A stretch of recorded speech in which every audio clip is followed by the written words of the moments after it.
신약성경 요한복음 2장 13절부터 22절까지 말씀 마음을 합하여 함께 읽도록 하겠습니다. 유대인의 유월절이 가까운지라 예수께서 예루살렘으로 올라가셨더니 성전 안에서 소와 양과 비둘기 파는 사람들과 돈 바꾸는 사람들이 앉아 있는 것을 보시고 노끈으로 채찍을 만드사 양이나 소를 다 성전에서 내쫓으시고 돈 바꾸는 사람들의 돈을 쏟으시며 상을 엎으시고 비둘기 파는 사람들에게 이르시되 이것을 여기서 가져가라. 내 아버지의 집을 장사하는 집으로 만들지 말라 하시니 제자들이 성경 말씀에 주의 전을 사모하는 열심이 나를 삼키리라 한 것을 기억하더라. 이에 유대인들이 대답하여 예수께 말하기를 내가 이런 일을 행하니 무슨 표적을 우리에게 보이겠느냐. 예수께서 대답하여 이르시되 너희가 이 성전을 올라 내가 사흘 동안에 일으키리라. 유대인들이 이르되 이 성전은 46년 동안의 지었거늘 내가 3일 동안에 일으키겠느냐 하더라. 그러나 예수는 성전된 자기 육체를 가리켜 말씀하신 것이라. 죽은 자 가운데서 살아나신 후에야 제자들이 이 말씀하신 것을 기억하고 성경과 예수께서 하신 말씀을 믿었더라. 아멘. 우리가 오늘 함께 나눌 설교의 제목은 본질과 비본질입니다. 본질이란 국어사전에서 찾아보면 본디 가지고 있는 사물 자체의 성질이나 모습 혹은 사물이나 현상을 성립시키는 근본적인 성질이라고 국어사전에서 정의를 하고 있습니다. 반대로 비본질은 본질 앞에 한자 아닐 빗자가 붙어서 제가 앞서 설명드린 것이 아니다, 그 반대의 뜻으로 이해를 하면 아마 이해가 빠르실 것입니다. 저는 오늘 설교의 제목이 또 한 가지가 있었습니다. 그것은 주객전도입니다. 주객전도란 손님과 주인이 바뀌었다라는 뜻을 주객전도다라고 이야기를 합니다. 오늘 본문에 보면 비본질을 더 추구하고 더 나아가서 주객전도된 상황이 오늘 본문에 기록되어 있습니다. 예수님께서는 성전에 들어가셔서 큰 화를 내시며 성전을 장사하는 집으로 바꾸어 버린 사람들을 다 내쫓으셨습니다. 여러분, 성전이 왜 갑자기 장사하는 집, 즉 시장이 되어버린 걸까요? 이때 당시에 성전에서 바자회라도 했던 것일까요? 이것을 이해하려면 유대인들의 절기 문화를 알아야 합니다. 유대인들은 유월절이 되면 예루살렘 성전에 꼭 와야 했습니다. 그리고 그곳에서 인구조사를 하고 필요에 따라 제사를 지냈어야 합니다. 우리가 아는 것처럼 제사에는 동물의 피 흘림이 있어야 하죠. 그리고 성전에 들어가려면 성전세를 내야 했습니다. 예수님의 어머니 마리아가 만삭인 몸을 이끌고 베들레헴으로 오는 것이 바로 이것과 관련이 있는 것입니다. 그들은 먼 곳에서부터 오기 때문에 제사에 쓰일 가축을 끌고 오는 것이 쉽지는 않았습니다. 그래서 먼 곳에서부터 오는 그들의 편의를 위하여 성전 근처에서 동물을 판매하고 있었던 것입니다. 처음에는 편의를 위해서 가축을 판매했습니다. 그리하여 그들의 편의를 조금 더 쉽게 편하게 제사를 지낼 수 있도록 도와주고 있었던 것입니다.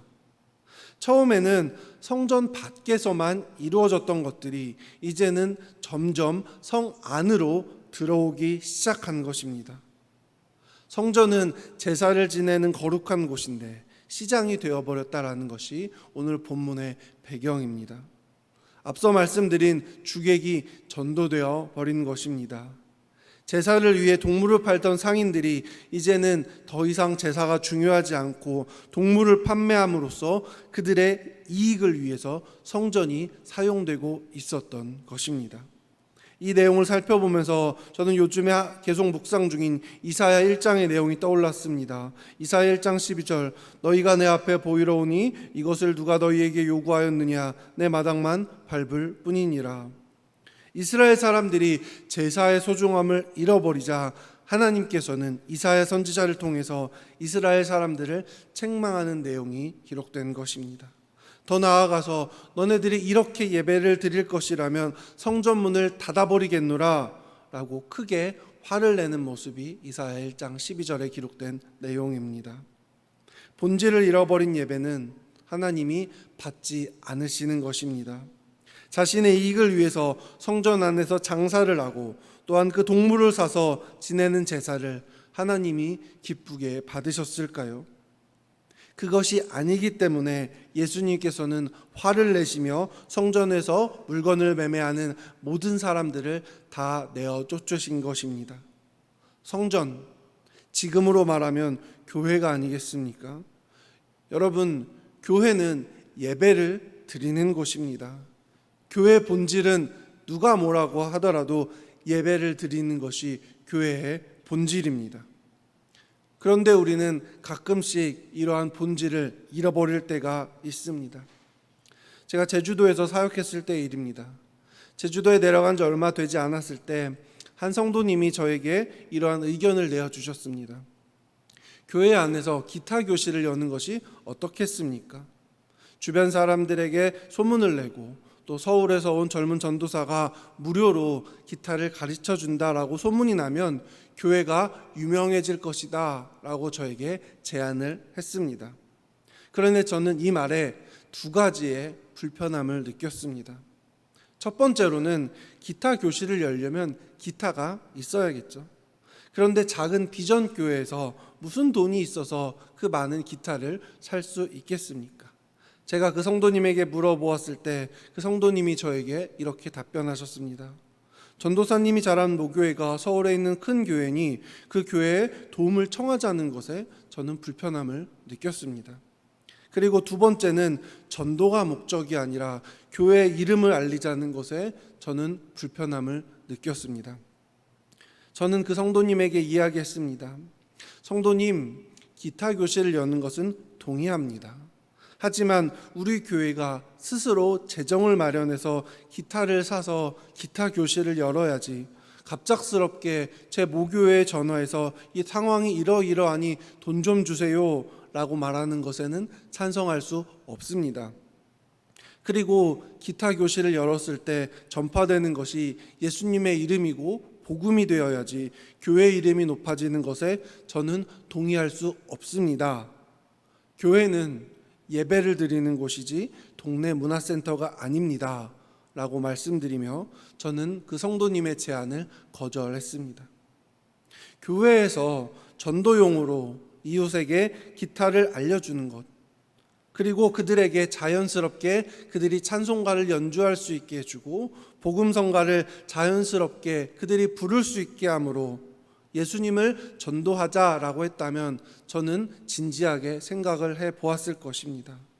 하지만 단순히 교회 알리기용으로 교회를 오픈하고 그 가운데 가요를 연주하는 것에는 제 스스로 불편함을 느꼈기 때문입니다.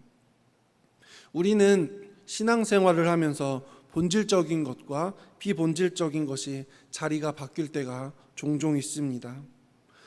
우리가 많이 하는 실수 중에 하나가 바로 행사 가운데 진행되는 예배입니다.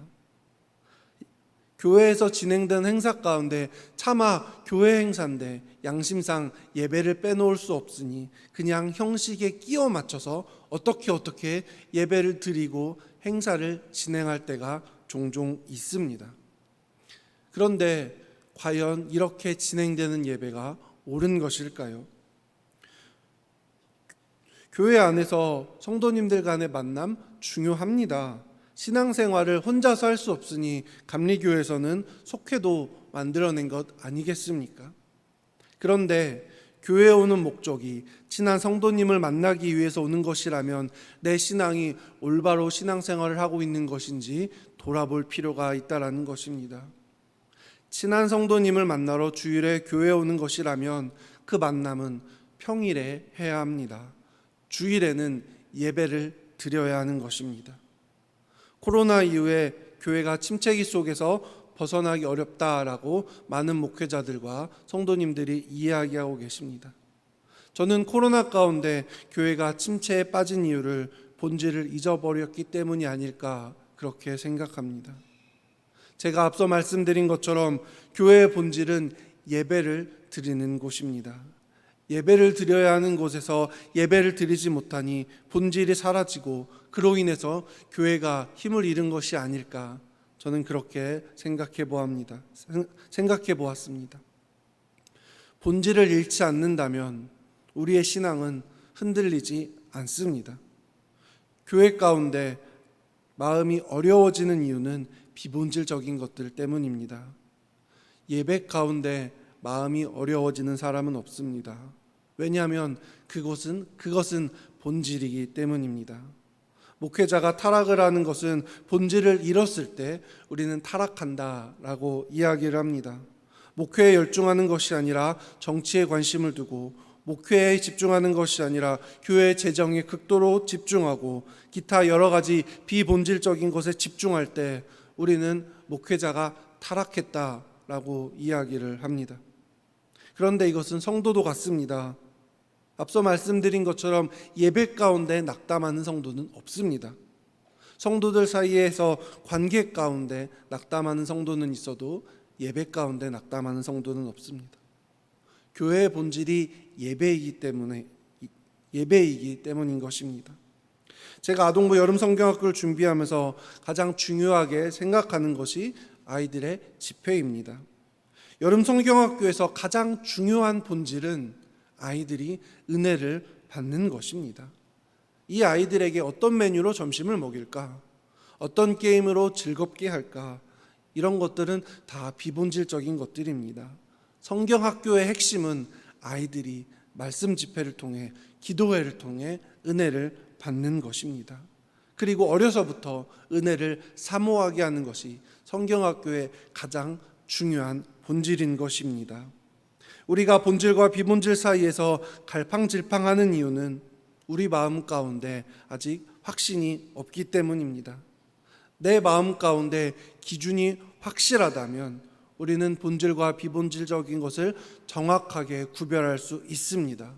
또한 그 가운데서 어떤 것이 주님이 원하시는 것인지 우리는 정확하게 짚어낼 수 있습니다.